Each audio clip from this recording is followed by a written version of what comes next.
Welcome to the Land Your Bet Sports Betting Show.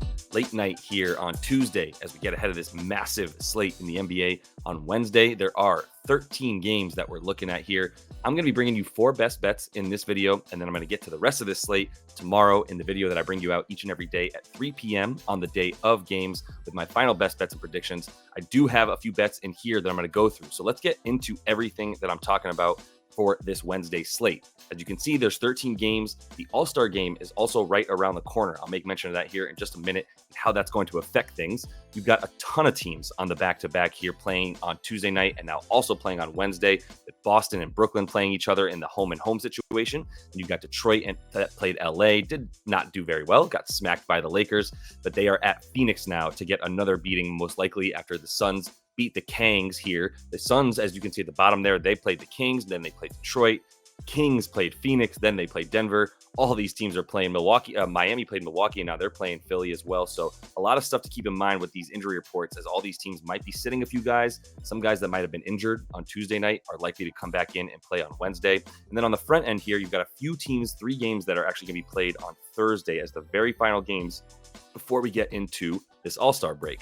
So Golden State will play the Clippers on Wednesday, and then the Jazz on Thursday. Memphis, Houston on Wednesday, Milwaukee on Thursday, and then Utah there is going to play the Dubs on Wednesday night, and then the Lakers on Thursday night. Quick reminder to subscribe to that page if you would. Jump in the comments, like the video. Super helpful. I see a lot of new people in there, and it's much appreciated. Love to get in the comments and mix it up as well, so definitely jump in there if you are coming and watching these videos. And subscribe, obviously. Wednesday, 13-game slate. That Indy 24 is the All-Star game logo there, as I really wanted to make mention of the fact that as this is the last day for most teams before the All-Star break. Now, I said some teams are going to play on Thursday, but for the majority of these teams, all 10 of the 13 that are playing on Wednesday night, rather, they're all done after that until the following Wednesday or Thursday, rather, when NBA games start again, because we've got the games, the All-Star game on Sunday, a bunch of festivities on Friday and Saturday. So everything just shuts down, as we know at this point in the season. That does mean some players might be checked out. You're going to want to take a look at that and keep an eye on who, like basically for some superstars that don't really need a game. There's certain matchups that they're just like, this is going to be a blowout anyway. Probably going to take some time off. And then the home teams happen to do very well in these situations. If you go back to a couple of years anyway, and you look at the against the spread stuff and even the straight up stuff, when you're at home, you're already kind of ready for vacation. But when you're on the road, you're like itching to get back home and then get into vacation mode. So there seems to be some sort of mental edge that comes with the home teams right before this massive break. I'm going to be looking here at about 4 bets that I have. So I'm not running through every single game in this video. I want to make sure I get in depth with the bets that I got for you guys. There's so much going on with the teams and the injuries. Like I said, all this weirdness coming up right before the All-Star break. It was a lot to see who could be in and out of lineups, start to have to dissect on-off numbers for guys that may or may not play on Wednesday. Didn't really want to have to spend time doing that and maybe not even divulge any good bets. So I've got 4 here that I went into pretty decidedly so that I could get in depth in them a little bit more and help you guys understand what I'm playing here. One of the bets is from this game. I just want to show you the injuries that are in it for Pacers and the Raps. Pacers are -3.5 on the road, 242.5 total, which I think is too high, to be honest with you, because the Raptors do go under a ton at home, and the Pacers have been playing a bit slower. I think we're still seeing a little bit of a restriction for Tyrese Halliburton, and we will see that in this one. He's ramped his minutes back up very, very slowly, but is just now getting around the 28-30 minute mark with consistency. So I'm not necessarily banking on him being in there to speed that tempo up. What I am banking on is an under for Jakob Poeltl here. 21.5 points and rebounds for Mr. Poeltl to go under that. I'm putting 1.1 units on it because I want to get the full unit back. So when you see this -110 on MGM, if I want to make sure I get a full unit back for betting a unit, I need to bet 1.1 units. And then I get a full unit win there if I do hit this bet. I think this is a great bet. I think we're getting a ton of value because of the fact that he's now actually not the only center on this team. I hate fading Poeltl because he's been so good to us going over, but I like money way more than I care about that. So this is a moment to just sort of reverse all these overs we've been playing on Jakob Poeltl's points and rebounds, which have been working because he had no choice when he was healthy in the last couple weeks to play 29, 30, 32, 35 minutes at times. 33 was his max. because of the fact that they don't have anybody else. They traded away OG, Precious Achua even, right? They don't have anybody around the rim besides Pirtle on defense. Now, I'm not saying Kelly Olynyk is a rim defender by any means, but at least they have a backup center. So we've seen his minutes go way down in the last two since Olynyk came to Toronto in his home country, not state, but home country. Olynyk's now 20 minutes per game in the 2 games with Toronto, which is exactly what we've seen from Pirtle. 20 minutes a game, 15.5 points and rebounds combined that he's averaging in these last 2 games. It's just that simple, man. And it was already sort of a bad matchup when I saw this Indy team playing much better against centers. They are a little bit better defending the rim and the paint than they were. That's because they were basically dead last, bottom 3. Now they're at least bottom 10 and making a little bit of a comeback. Pascal's been pretty good down low as the main defender, honestly, there with Miles Turner having a power forward that he can rely on so that he can come off and make some blocks, etc. They've been a lot better on defense. They've been limiting centers to the 4th fewest points per game over their last 7. And that's the most of the fullest that this team has been in terms of health and everybody available in the last 7 games for Indy. So it's a much better sample size for us to look at this Indy team and go, yeah, they're a little bit better at defending centers. And I feel really, really good about this under for Pirtle because I don't think he's going to be playing that many minutes. Even if he did have another center, he might get run off the floor, right? So now we've got Kelly Olynyk to take some more time away from him as well. All right, another bet here from Bulls and Cavaliers here. 9.5 is the spread. Big spread. Also like Chicago in that one. Might throw that bet up on tomorrow's video. So make sure you are subscribed to that page once more. The Bulls might be without Alex Caruso. That would lead me to go over. This, by the way, opened at 220.5. I happen to know a number of smart, sharp people who are betting and already have bet on this. I was talking to them and go, I kind of like the over if Caruso doesn't play. And they were like, well, I don't think Caruso is playing. There's some people who have really dissected when Caruso plays and when he doesn't. And this seems to be a scenario that people don't expect this questionable tag for Caruso to mean he's going to play. It means he's not going to play. Pat Williams is out as well. And Torrey Craig is making a comeback. I put that in there because he's been out for a while. They could use another wing defender, so he might get a few minutes. Nothing too major, but same concept with Dean Wade there. Probably not going to see too many minutes unless guys just are sort of ready to go on vacation, as we mentioned, in which case maybe Dean Wade gets a few minutes, but that's not really going to impact things. Let's talk about what is going to impact things. DeMar DeRozan's going to impact things here. Over 21.5 points is what I'm taking for DDR for DeMar DeRozan here. Minus 105. Really love that number on MGM if you can still get it. And I would hit that. I do think it's going to go up a bit. You saw the total for this game already jump up from 220.5 to 223.5. Seems likely that the prop bettors would also follow suit going, I think DeMar's a good bet here. Prop better such as myself, who is doing that. Cleveland, this is the one area. This is it. This is the only place that you could find that Cleveland does not defend well, and it's the mid-range. And it's really just because they're just so good at defending the paint and the restricted area, as well as the three-point line.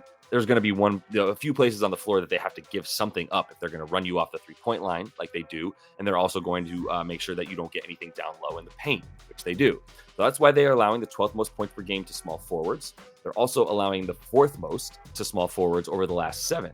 And in that time frame, we're seeing some similar guys with the shot profile of DeMar DeRozan, which is why Cleveland has shown a propensity to be vulnerable in the mid-range area, which, I mean, if you haven't watched DeMar DeRozan play basketball, that's what this man does. He is the one of the last dudes to just shoot almost all of his shots from there. It's a big reason why Chicago is always in the top 5, top 6 in terms of percentage of their shots that they're shooting from the mid-range, percentage of the points that they're scoring are coming from the mid-range because he's usually their leading scorer, and that's where he's shooting from. So Cleveland 22nd in opponent mid-range field goal percentage. It's a little bit of luck in there as well, right? Like when you just get like jump shots, you kind of need guys to miss at times, even if you do have a hand in their face. DDR from 15 feet away is like pretty much just a guarantee. Even if you do have a hand pretty much blocking the ball, it's still a good shot for him. So he's gone over in 5 straight since really Levine's just been like on the shelf for the season officially. He was already out missing games before that, but it does seem like we're in the midst of one of those DeMar DeRozan streaks that he's done a couple years in a row now, where January, February, and even a couple times into March, kind of 2 years ago, he had like a 30-point streak where he was hit that in like 15 games in a row, 14 out of 15. Kind of feels like we're back on that track here. And this is not as good of a matchup for Kobe White. So the other main scorer for this team is who we like the most. I kind of thought about going 1.1 units for DeMar as well, but don't really need it because we basically get a full unit back here, 0.95 if this does hit. All right, third bet is from this Rockets and Grizzlies game. And this is why, by the way, I didn't just go through each and every one of these slates because I didn't want to miss these poo-poo games where there might be some value because you've got guys coming in who might not otherwise play. For the Grizzlies, that's going to be everybody. Like nobody is a rotational player for this team that's going to be in. Even Scottie Pippen Jr.'s out. If Derrick Rose doesn't play, nobody's going to be available playing point guard. You're going to have a lot of Jacob Gilyard in there, and we'll see if guys like Gigi Jackson come into this one as well. So for the Rockets, they're missing Tari Eason. They're still missing Fred VanVleet. And now Cam Whitmore is going to be out for a little bit as well, it looks like, or at least until we come back from the break at this point. All right, what I'm looking at, though, from this game is Mr. Sengun. And I was looking at his rebounds and points, and I just moved on to the rebounds because this Memphis team is just abysmal at rebounding, and they should have plenty of misses. So this rebounds bet feels a lot safer than a points bet or adding points to the bet itself so that it's points and rebounds combined. The reason being, this probably is going to be a pretty slow, choppy, ugly game. We've got a total in this one. I just want to make sure it hasn't updated.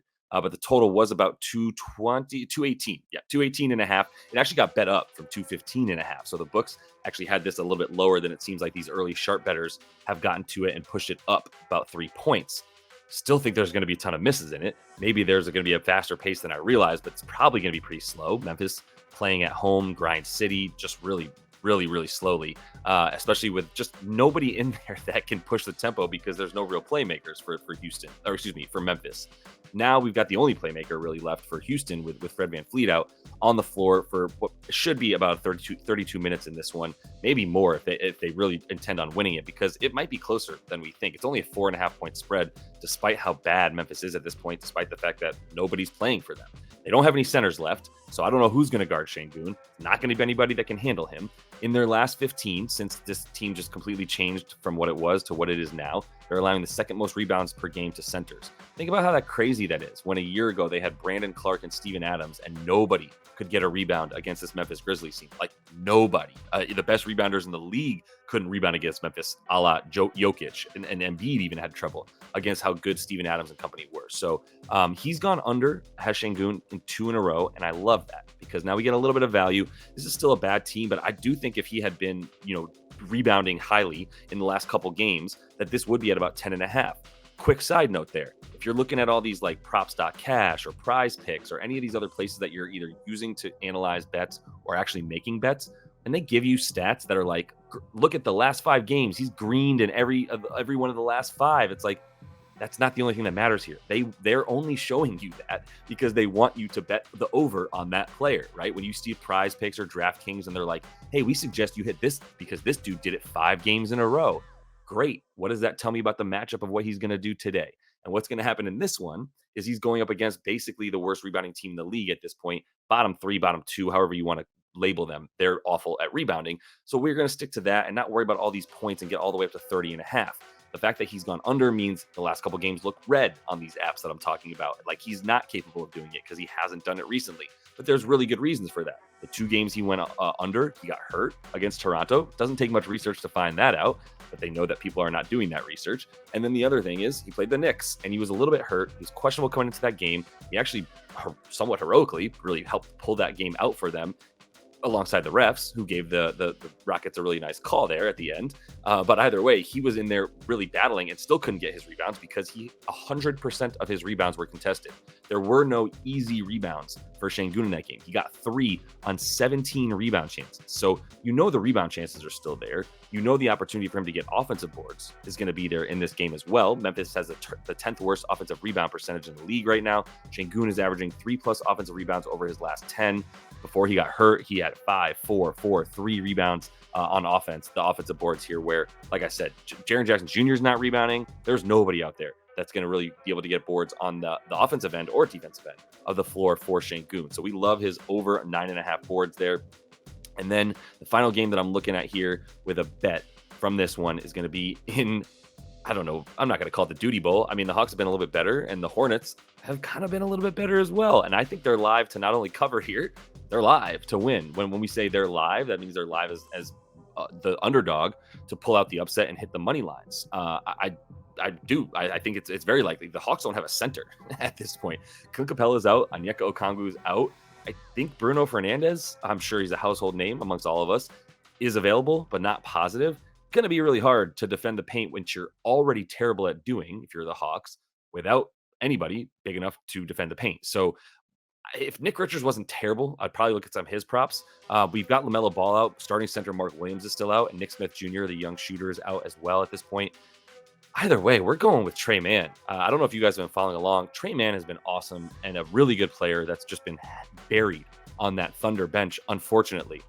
When I saw him play, all last year when he got minutes, he was good. And then when I saw him play at Summer League this past year in the summertime, awesome. I mean, best player at Summer League, in my opinion, outside of maybe Chet and Wemby, obviously. But this dude looked incredible for most of that Summer League and definitely is like a tier above any bench players and should be, if not a starter, like getting legit backup minutes on a team. And now he's about to get that. He's about to get starter minutes, as we've seen him get in the first two here. I'm going to go points and rebounds for the point guard, which might sound weird. This is a feisty, tenacious dude, man. And the assists have been there for him as well.